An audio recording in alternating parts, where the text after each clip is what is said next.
le cap percé. La rose livre au vent de suaves arômes. La fontaine recoule et les bois, sous leurs dômes, entendent gazouiller les nids harmonieux. Tout est joie et bonheur, au monde et dans les cieux. Laissez, aux matelots, laissez les frais ombrages. Voguez, voguez encore vers de plus beaux rivages. Voguez sur les flots bleus. Vos navires légers semblent impatients de braver les dangers. Veulent-ils suivre encore une route nouvelle? Allez, allez, marins, la brise vous appelle. Laissez le vert gazon, l'ombre vous sommeiller. Levez l'ancre mordante, il vente, à Paris. Comme des arcs tendus, les voiles s'arrondissent. Sur les flots agités, les navires bondissent et laissent derrière eux l'île au bord verdoyant. Comme des moissonneurs dans les prisons doyants, ouvrant un long sillon avec l'humble faucille. Ici, dans l'océan, la vaillante flottille trace vers l'inconnu son magique sentier. Et la course est rapide. Et sur le pont, Cartier, entouré de marins, son fidèle équipage regarde à l'horizon s'élever le rivage. Il tressaille en pensant que ce pays si beau de la France sera le plus riche joyau. Dans le ciel cependant roulent de noirs nuages, et sur la mer encore s'abattent des orages. Golfe dans ses flots cacha plus d'un écueil, et Satan n'a perdu ni l'espoir ni l'orgueil. Il ose croire encore qu'un terrible naufrage de l'ange du Seigneur peut détruire l'ouvrage. Mais les vaisseaux prudents virent bientôt de bord et trouvèrent à la côte un sûr et large port. Quand le vent du matin s'éleva favorable, que le flot azuré vint effleurer le sable, chantant, on leva l'ancre, et les trois bâtiments coururent de nouveau sur les flots écumants. Domagaya, son frère, et la jeune indienne, ensemble assis tous trois près de la grande antenne, échangeaient à l'écart leurs étranges discours. Leur présence à Cartier était d'un grand secours. Ils connaissaient le golfe et ses îles nombreuses.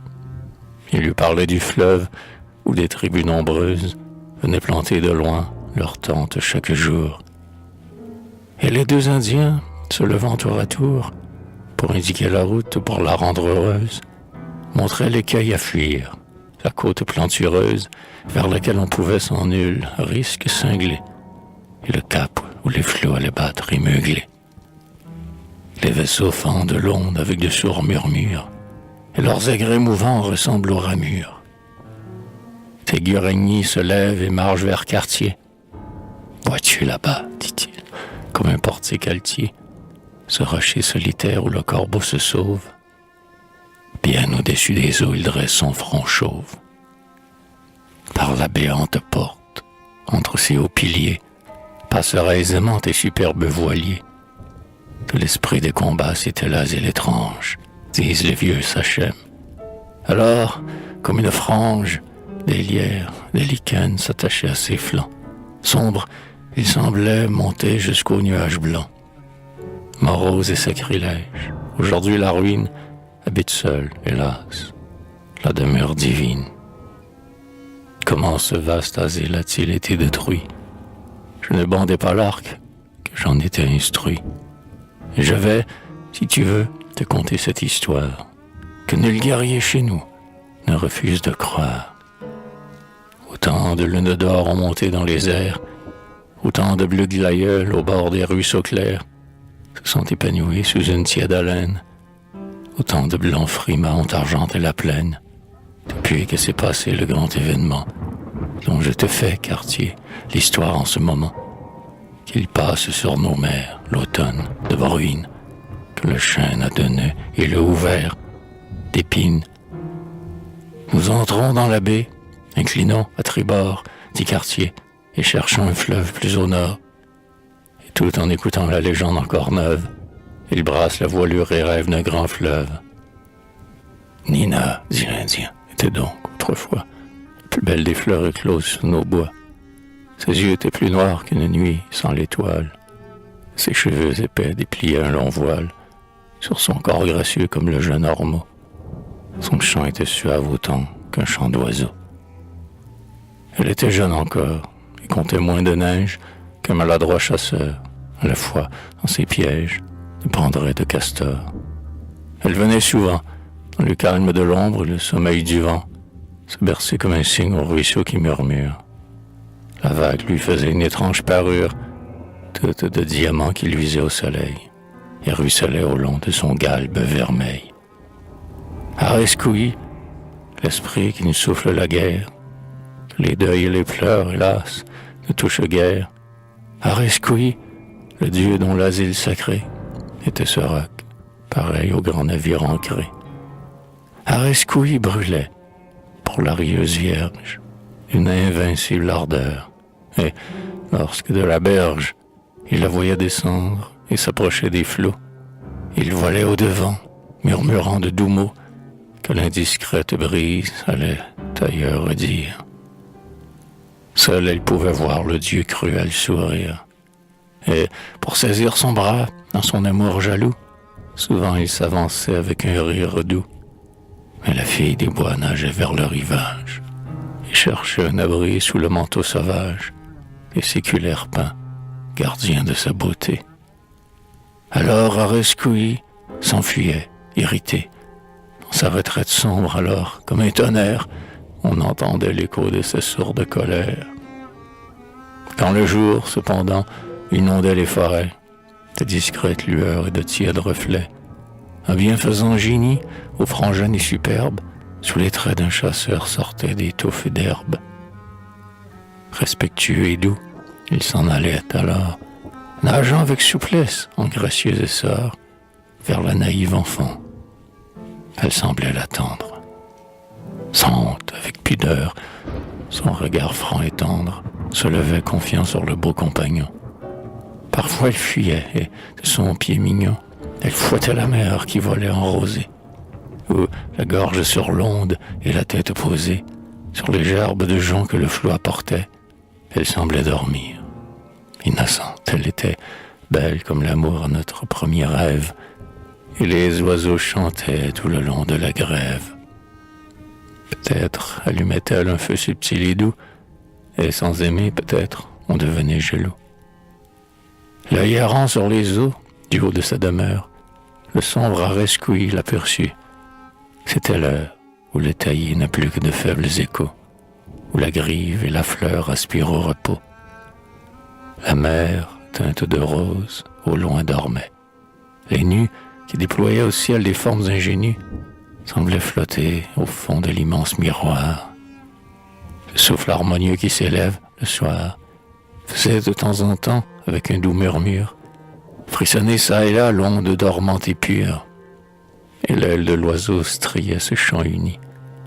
La Vierge, en souriant d'un bras souple et bruni, repoussait le flot bleu qui noyait son épaule. Elle allait, se berçant comme un rameau de saule au souffle du zéphyr, et ses épais cheveux déroulaient leurs anneaux sur son cou gracieux. Nina sortit des eaux, partout se glissait l'ombre, et chaque rameau vert semblait un voile sombre. Avant qu'elle eût atteint d'un pied portant léger le vieux wigwam qui seul pouvait la protéger, la douce enfant sentit, pareil à des tenailles, les doigts durs et crispés de l'esprit des batailles, mordre sa brune épaule. Elle entendit sa voix, dont les cruels accents faisaient trembler les bois. « Moi, je suis, disait-il, l'esprit de la vengeance. J'ignore la pitié, j'abhorre la clémence.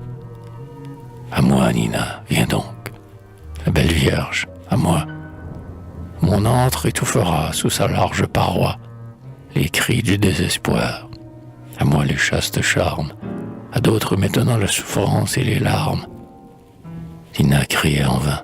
« Jamais tu ne m'auras. » Arescouy la prend dans ses robustes bras et s'envole, semblable au hibou des ténèbres, avec sa douce proie en ses antres funèbres. Or, l'esprit de l'abbé, en effet, c'était lui, qui jouait sur les eaux quand le jour avait lui, ou que le soir brillait au rayon de la lune. Or, l'esprit de l'abbé, inquiet à la brune, chaque soir revenait en d'anxieux transports, jouer avec la vague ou rêver sur les bords. Mais chaque soir, hélas, son attente était vaine. Elle ne venait plus. Une âme trop sereine, oubliait-elle donc un innocent plaisir? Ne savait-elle plus l'ardeur de son désir? Il aimait sa douleur et ne pouvait la taire. Souvent il s'approchait de l'antre solitaire. Il entendit un jour la plainte de l'enfant. Puis il entendit aussi le rire triomphant du génie infernal qui la tenait captive. Il pousse une clameur qu'au loin l'onde et la rive répètent bien longtemps. Tous les esprits des eaux s'élancent à la fois des joncs et des roseaux. La base du rocher est bien vite sapée. Et du dieu des combats la force alors trompée devient vaine. Le roc s'ébranle et disparaît. Seul le gîte où vainqueur le dieu se retirait, resté encore debout, bien au-dessus de l'onde. Mais un instant s'écoule. Une porte profonde, la même que tu vois, s'ouvre dans le rocher. Et le jour et la mer vont tout à coup lécher de leurs reflets joyeux le fond de la tanière où gémissait toujours la belle prisonnière. Arescoué, pour fuir, prit l'aile d'un corbeau sous les traits redoutés de ce lugubre oiseau. Bien souvent il revient sur ces débris célèbres, croassé vers la nuit des menaces funèbres. Souvent avec Nina, dans les plis des flots d'or, l'esprit du fleuve aimé vient se jouer encore